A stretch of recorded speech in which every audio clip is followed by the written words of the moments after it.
Welcome back to the Gooner Fanzine Arsenal Women podcast, and we are recording almost immediately after Arsenal Women beat Real Madrid yet again. Alessia Russo scoring yet again, 4 goals in 2 games for her against Real Madrid, up to 4 goals in this season's Champions League. I mean, we all talk about Mariona Caldente. You spoke to her yesterday, being the Barcelona legend, the Barcelona fan. Perhaps Russo's a Barca fan as well because she loves a goal against Madrid. Yeah, perhaps she is. Or maybe it's just that this newfound rivalry between these two sides. I reckon that quarterfinal like they had last year is enough to make anyone kind of excited for that competition. And yeah, really great to see Russo back up front, back in the nine position. She said it herself after the game. She's never one to give much away, but she sort of said that that's the position she understands more, and you can really tell that. And yeah, she seemed so eager to score even just before she came off. She really wanted that hat trick, didn't she? And she was taking the chances.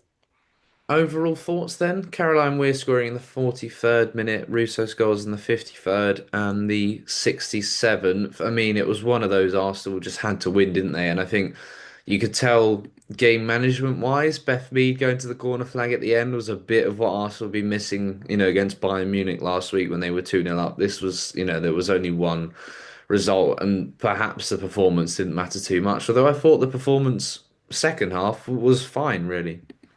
Yeah, the second half was definitely fine, although I don't think I'd say that I ever felt like it was completely safe for the result. I felt like maybe until that game management started to happen, but even then I felt that Real Madrid were in the game for most of the match.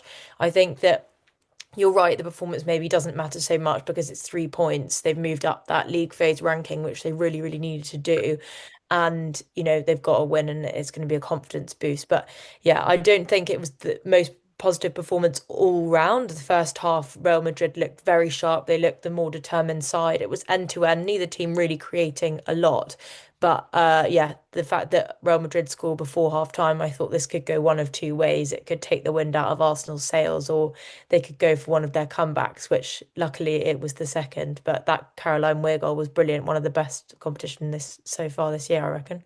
Yeah, she just scores from anywhere. She is one of my favorite opposition players to watch. She is just so good. And one of those who, if she was playing for England, say, or sort of one of the top sides, no disrespect to Scotland after last night, of course, but she would, I feel like she doesn't get enough recognition. Of course, she's doing it out of the WSL now. She always scored those goals for Man City, former Arsenal player, of course, and frustrating. I think Arsenal set pieces went great in the first half. Probably Frida Maanum should have scored from their first one, but that was Real's only real chance. It wasn't a great first half, was it? As Arsenal, you felt 0-0 going into half time, but we know this is a side that maybe prefers comebacks, rather than setting the tone. There's something that motivates them, I think, when they get back into a game rather than as we saw with Bayern when they're 2-0 up and not quite sure what to do essentially because it was muddled thinking last week. The plan was a little bit clearer in that second half. Yeah, I think so. And I think you're probably right. They're probably not used to being 2-0 up at halftime because they're sort of quite a second half side. No matter if Mm. it's 0-0 or 1-0 down at halftime, they're good at a comeback and they do work well under the pressure. And so I did think going into this game that there could be an element of that, and they did perform well. Back to the set pieces that you mentioned in the first half, I kind of had a flashback to last year's first leg game. I know the conditions were horrendous, but I just remember watching corner after corner for Arsenal and it just didn't work. It didn't work. It didn't work. Goalkeepers claiming most of the crosses that come across, or the defense are dealing with it. And I felt like it was the same story in the first half quite often, and maybe they needed to shake it up a bit. I mean, Kelly's often delivering the balls very well, but quite a lot of the time, Misa Rodriguez was getting her hands to it, or the defense were moving it away. So I'm glad that Arsenal, one of Arsenal's goals did come from a set piece in the end because they seemed to work out what they were doing. But Real Madrid's also came from a set piece, so the defense there not fab either. Yeah, I mean, I was thinking about what team I'd have liked. I think the only other change I would have made would have been Taylor Hines coming in for Katie McKay, but I think everyone was quite happy with this starting lineup. But it's interesting in terms of the wingers, they play as pairs, don't they? Renee either goes with Ford and Mead or Smith and Kelly, and we saw that when they both came off in the second half. So it's interesting that's continuing, but Smith and Kelly have, apart from that silly Kelly yellow card, they've staked a claim for themselves tonight. Yeah, definitely. And I think there was questions over Kelly's fitness. People weren't really sure, and Renee made it clear on her press conference this week that Kelly is fit and ready to go, which I think maybe was a bit surprising. I found it a bit surprising anyway because she's not been starting games. But she came on, played well, good high level, high intensity. And Olivia Smith was just fantastic. I was really disappointed that she came off the pitch when she did because they came off quite early in terms of the way they were playing. I know maybe the game needed shaking up a bit, but I didn't think that was the position to do it in first and foremost.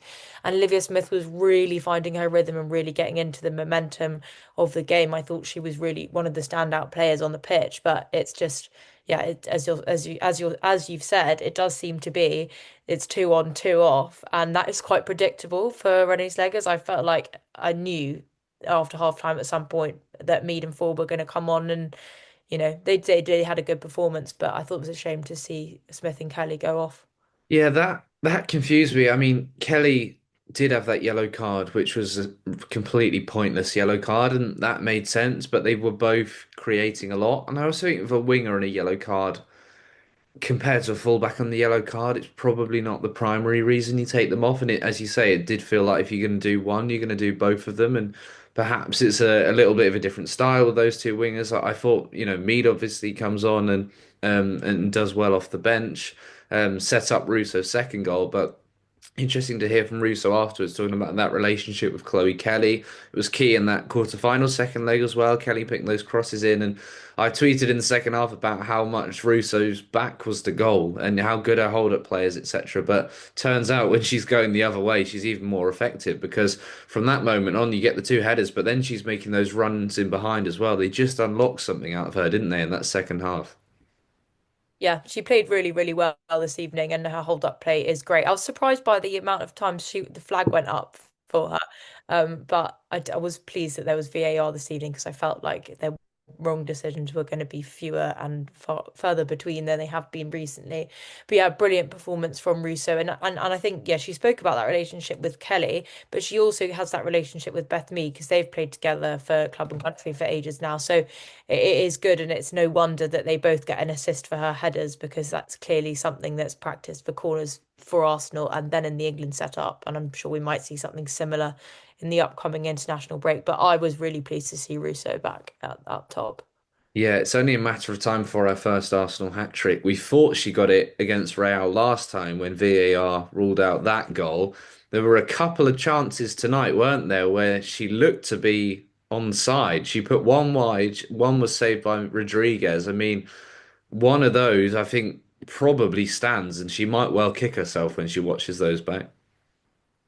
Yeah, I think so. Especially the one that Rodriguez saved because I felt like she had enough time there to maybe just chip it over her or send it slightly wider. But yeah, yeah, I mean she'll be pleased with two, and they were the only two that were needed to get Arsenal the 3 points this evening. But you could tell she was hunting and taking those chances. She looked very confident this evening, and that's good because I feel like she's a player that really, really thrives when she's feeling confident and when she's on form, like everyone. But I think her specifically, when she's not scoring, she kind of you see her more in the 10. She's not taking the shots, especially not from the edge of the box and from further out. But this evening she was, and I think when she's firing, she really fires, and that's good to see.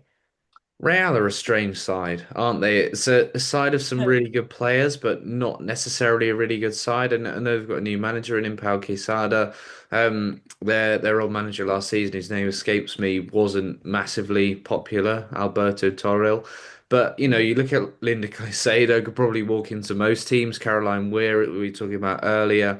Olga Carmona, maybe a bit of a loss in terms of that forward threat, but Yasmin was in and around the box today. But they never once Arsenal got in front, they never really threatened, did they? Their plan was clearly a point was okay. I think they were taking their time in the first half. Weir puts them in front, but maybe it is one where Arsenal hold the psychological advantage. But I just don't think they really offered a lot. Yeah, you're right in terms of the kind of caliber of players they've got and how their performances don't quite reflect that. I mean, like a 4-0. Mariana was saying in the press conference that the 4-0 defeat to Barcelona at the weekend didn't really reflect Real Madrid's performance and that they were a lot closer than that, the two teams. So obviously Barcelona, once they get going, they really go for it. Um, But yes, there was some good individual performances. I really enjoy watching Caicedo and Caroline Weir. They're stressful to watch when they're playing against your team. Um, and yeah, I just think not quite maybe the performance they wanted. They didn't hold on to their lead very well, and then they didn't defend the draw. So I don't think they'll be best pleased, but they've never won in England, I think was the stat I researched earlier. They've lost to Chelsea 3 or 4 times and now Arsenal twice. So clearly not their favourite place to come, and I'm sure they would have wanted a bit more. Also, should have scored in the 91st minute on the break as well when Weir played through Redondo, who was on off the bench. I think Wubben Moy had given the ball away. That would have been a real sucker punch. But they go into the international break, 2 weeks, a couple of friendlies for England, some Nations League football as well. Off the back of that, Twente at home, Liverpool at home, Everton away, Leuven away, and then the Subway Cup quarter-finals. That draw is happening on Tuesday. So on paper, a lighter bunch of fixtures to end the year as well. So you just feel, if you'd lost that today and then have 2 weeks to stew on it, that would have really been a sucker punch. But I think maybe this will just set up that last block a little bit nicer before Christmas. Let's hope so. I think, we can't underestimate these fixtures because, like, for example, Twente drew to Chelsea in the first Mhm. round of the Champions League. And so you never know, especially with these European sides that you don't play very often, you kind of can't really evaluate because they don't play sides that you also play. But yeah, I agree there are some simpler fixtures there, and you just hope that they can see out the rest of 2025 in a bit more of a positive way, maybe in the way they started 2025.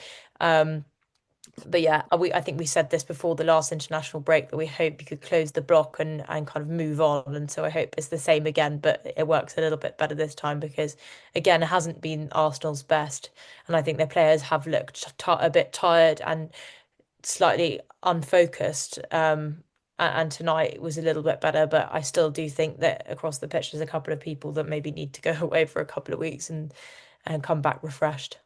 Yeah, talking of that, Daphne von Domselaar, still this knee issue playing up for her. She'll miss the international break for the Netherlands. Chloe Kelly, we talked about earlier, she is in that England squad, and as you say, Serena Wiegmann and Renee Slegers, I think both said no problem here, fully fit. And also after the international break, the massive thing is if you get Kim Little and Leah Williamson back, how costly. We know Williamson we've not seen at all this season, but Little. I think we started to see Cooney Cross step up though in that sort of lone, sort of deep lying midfielder role. That's been interesting. Yeah, she was good this evening. I think obviously the more minutes you play, the better you're going to get, the more comfortable and confident you're going to feel on the ball. And she's just kind of come in cold a couple of matches ago, and now she's finally building into it. Thought she had some good moments of control. She's quite good defensively. I think she's great. I've always sung her praises. I say this every time. And I think that the fact that Kim Little's going to be out for even longer than Williamson, I think Renee Segers Mm. was saying that it will just give Kyra a bit of a chance to build in that position because that's what we want is this transition to work.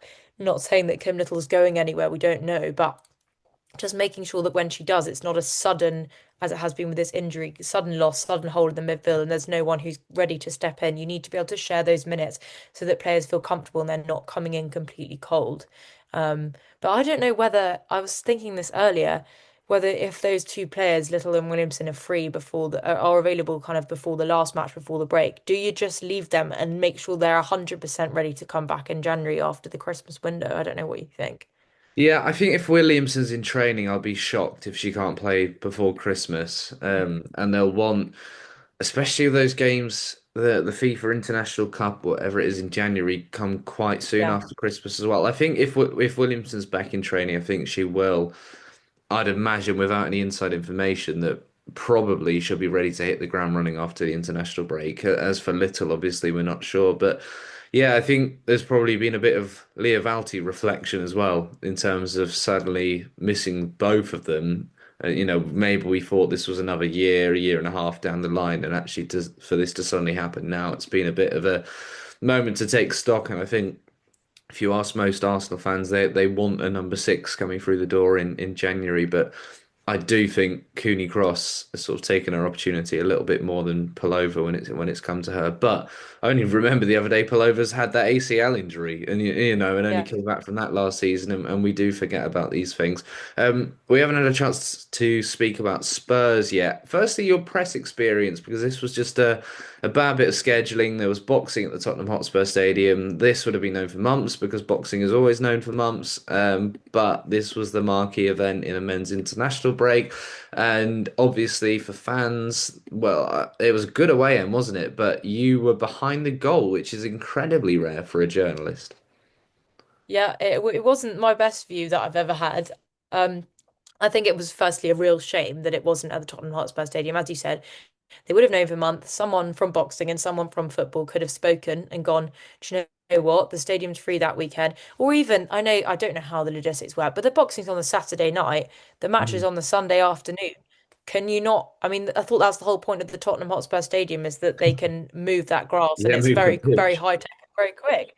So I don't know how long it takes to get all those chairs out of there after the boxing or what's going on the Sunday, but I just would have loved to have seen that, especially also from a selfish perspective. Apparently, they've got very good food and it's a nice, nicer experience. But yeah, Leighton Orient sitting behind the goal, not the best view, but we did make it onto the TV stream quite a few times because Mm. it was just the group of journalists sitting in that whole block. So right directly opposite the Arsenal fans, who everyone was very loud, a brilliant atmosphere from them the whole way through the game.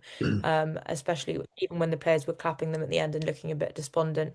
But yeah, freezing cold and a really uneventful game, to be honest. Like not the best. Yeah, I missed this game. I've only been able to watch the highlights, but it seemed quite predictable. I think after what happened in the buying game, it just and Spurs have had a good season as well, but there never seemed to be that spark, I guess. Yeah, agree. Neither team really created anything, and Spurs sort of worked out how to keep Arsenal quiet, and then they didn't look like their priority was to create anything themselves. I think they just wanted to stop Arsenal. They were very happy about the draw, which they would be, especially considering the scorelines last season. I think it was like 8-0 on aggregate or something across the two matches. So they're going to be very pleased with that. But yeah, I didn't think it was either team's best performance. But you've got to expect going into it a little bit of a closer one than it has been because they're next to each other in the table, and Spurs have had a really good start to this campaign. So yeah, disappointing. And I think Renee Slegers was pretty. She was more honest afterwards than I thought. The interesting quote that she said was that someone said, "Oh, has the expectations been too high after winning the Champions League?" And she basically said the Champions League win was a one-off. And I was sort of thinking, okay, yeah, I know what you mean, but yeah, that was more candid than she usually is. Yeah, I find that there was another question earlier to Alessia Russo about, do you feel the pressure of winning the Champions League? Is that a problem? I don't think that's anywhere near it, to be quite honest. I don't think when you win it as what feels like a one-off, because Yeah. they were the underdogs. When Leicester won the Premier League, no one went to them the next season. Or is the pressure of winning the Premier League, is that getting to you to win it again? I No. don't think that's it with Arsenal. Arsenal know they're underperforming, full stop. They know they're Yeah. underperforming in the WSL. They know they're underperforming by their standards in a normal season in the Champions League anyway. Forget the fact they've won it last season. I don't think that narrative applies, to be honest. I think the pressure is there because if you take away that Champions League, this has just been an underwhelming start and one as people like Adam Salter have written about, one that's just been too familiar for Arsenal. Yeah, it's really familiar, and I think that's the problem. If you take away the Champions League and the two Subway Cups, the last three seasons have been completely redundant in the other competitions, and I think that that's really disappointing.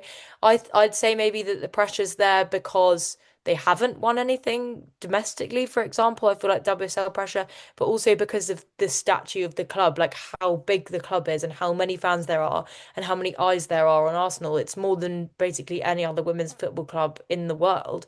And so the fact that they're not performing how, they're historically known as one of the most successful clubs in women's football, but that's quite quickly fading if they're not going to bring home any trophies and become a bit more consistent. So I feel like the pressure is a little bit more deep rooted than just winning a Champions League. And either way, they'll just be disappointed in themselves at the start of the campaign because the WSL's over. Champions League, unless they really pick it up. We'll see. But it's not. I'm not saying it's over. Obviously, they could still qualify, but they're probably going to have to do the knockouts. So, yeah, it's just not been fab. Yeah. Well, a reminder, the latest edition of the Gooner Fanzine Arsenal Women issue is out now. It was on sale tonight. It's on shop.onlinegooner.com. Well, as always, there's a link in the description. And we'll be back next week for a bit of international break chat, actually. There's won't be a lot to talk about. England played China and Ghana, so maybe we'll do a Q&A or something. I've had a lot of questions actually about sort of press conferences, the journalism side. So maybe we'll do a bit of a Yeah. Q&A about that, covering Arsenal women. We like to do something a bit different in the international break when there's less to talk about. But is he a bit relieved after tonight and relieved that we weren't there in the freezing cold as well? A big shout out to Leif, who's back from Albania and was braving those temperatures. Yeah, he wouldn't miss a game, would he? Enjoys going there, even especially when he's been burning the candle in for an England match in some kind of place in Eastern Europe. So yeah, good from him, and hopefully he sold lots of Gooners. But exciting that maybe we can do a Q&A if people have comments in this on this video, we can answer them as well because I saw a few kind of tactical questions on the last one, so that'd be good. Yeah, I always get plenty of questions when things aren't going well about why I'm a bad journalist. So now after a win, people might shy away a bit. But, I think there is a lot that people not don't understand, but that people are rightfully curious about. And, stuff like press conferences and that, we'll happily talk about. So we'll get into that next week. Izzy, thanks for your time and speak soon. Cheers.